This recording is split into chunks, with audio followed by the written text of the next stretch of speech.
海洋它就是一种包容博大的，因为它很危险，我可能开始是喜欢冒险。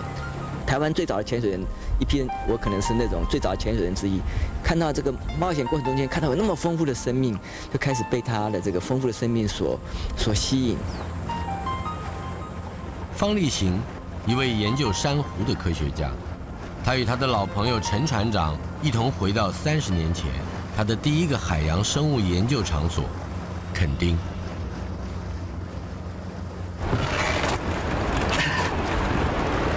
还是真瘦了，这个链子不要拉开了，搞不好以前我们认得的鱼，它如果密有20-30年的话，搞不好还认得我们，还会打招呼。谢谢。OK。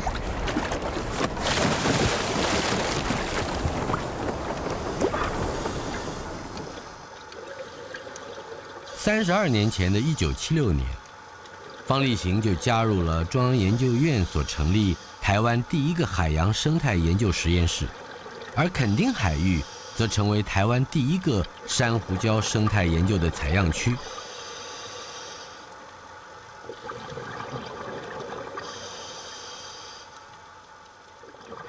方力行在2年的调查工作中，为台湾基本的珊瑚礁研究建立了第一线的资料，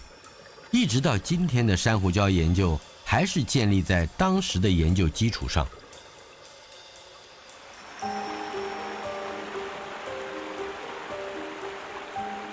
喜爱挑战、热爱海洋的方力行，经过9年的筹备，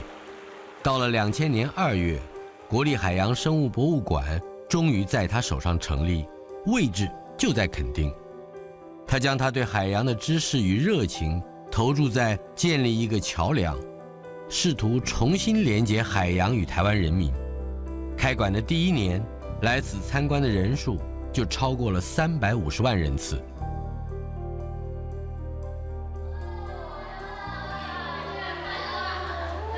我看到小朋友来海生馆了，说哇的时候，我是什么感觉？我终于让知识变得可亲近了。我们每一个月有5万的中小学生进入海生馆，1年的话就有60万，1年有60万的小孩子，他会经过这个海生馆。这群小孩子培养出来的话，他不可能对海洋没有感觉，他不可能不会爱护海洋，他不可能不会往海洋去发展。海生馆中的珊瑚王国是方力行的最爱，也最受一般民众的欢迎。在这里展示的珊瑚跟鱼类都来自台湾附近的海域。方力行在任职馆长的6年半之中，全台湾有超过1半的人曾经来过这里。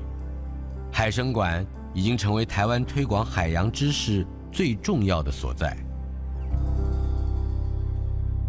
民国83年左右的时候，我们就规划了一个所有的博物馆或者水族馆没有做的事情，就是我们建立了一个可能是台湾最大，也可能是亚洲地区到目前为止可能还是最有规模的海洋的实验站。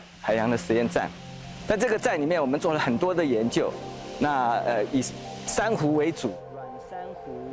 有很大一部分是靠它的。这个一般民众无法到达的海生馆角落，却隐藏着海生馆对台湾甚至全世界的海洋研究将做出的重要贡献——珊瑚的繁殖技术。这个实验站就是要发展珊瑚的养殖技术，来恢复我们人类所破坏的海洋世界跟海洋生态系。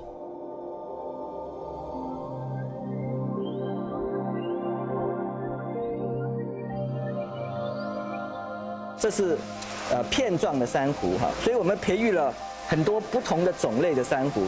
事实上，在海生馆里面，它可能是全世界到目前为止种类最多，而且这个培养出来数量也最多的一个珊瑚农场。在这个规模广大的实验站里，有着大小不同的水箱，每个水箱模拟不同的生态系。在众多的水箱中，共培养了100种以上的珊瑚，超过1万株以上的珊瑚株。方力行说：“我们先把银行的钱准备好，以备饥荒的到来。”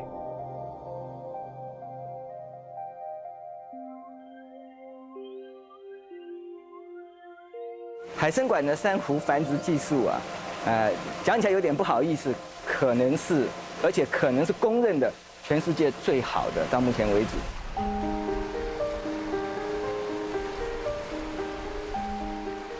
台湾四面环海，海洋资源丰富，这也让我们习惯于永无止境地利用这些资源，而从无回馈。海参馆的珊瑚繁殖计划，就是要将属于大自然的重新再还给大自然，让大自然受惠于我们。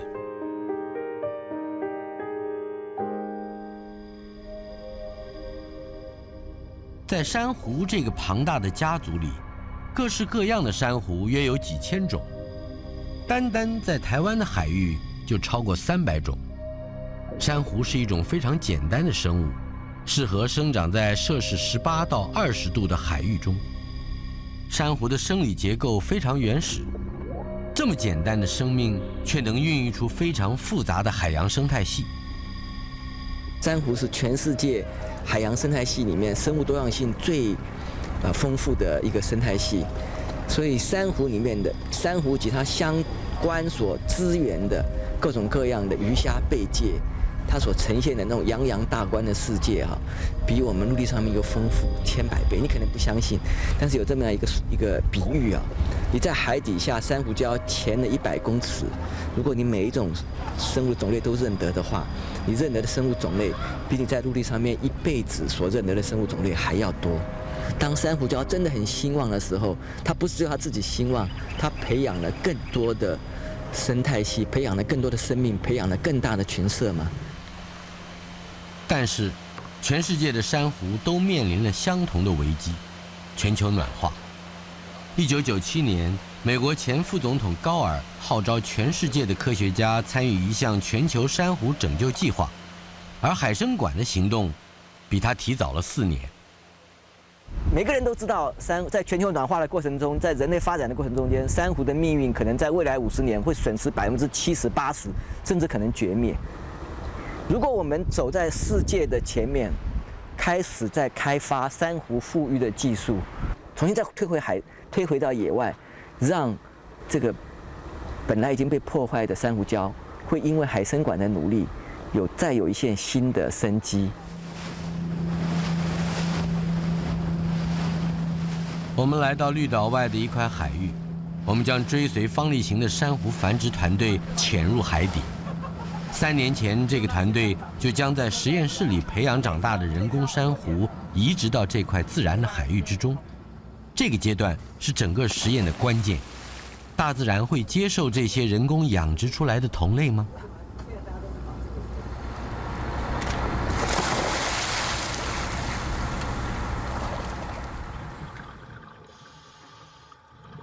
在25公尺深的海床上，由废弃的水泥电线杆所组成的电杆礁，就是这些人工珊瑚的新家。3年来，海参馆的研究人员持续地追踪与记录这些珊瑚的生长情形，详尽地观察因温度、风浪、台风可能造成的影响。几年来的调查结果，许多海洋生物都向电杆礁聚集过来，而珊瑚有60%活了下来。珊瑚礁的复育技术还在萌芽的阶段，但是海参馆的研究人员都相信，他们现在的努力就是在为未来全球环境的变迁做好准备。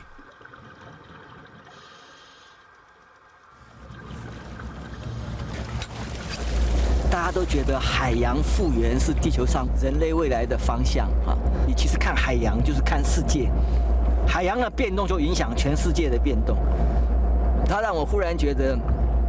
渺小的人透过对知识的追寻，可以对世界有贡献。海洋它就像太空一样。它基本上，如果你有心往前走的话，它给你无限的想象和无限的这个旅行的空间。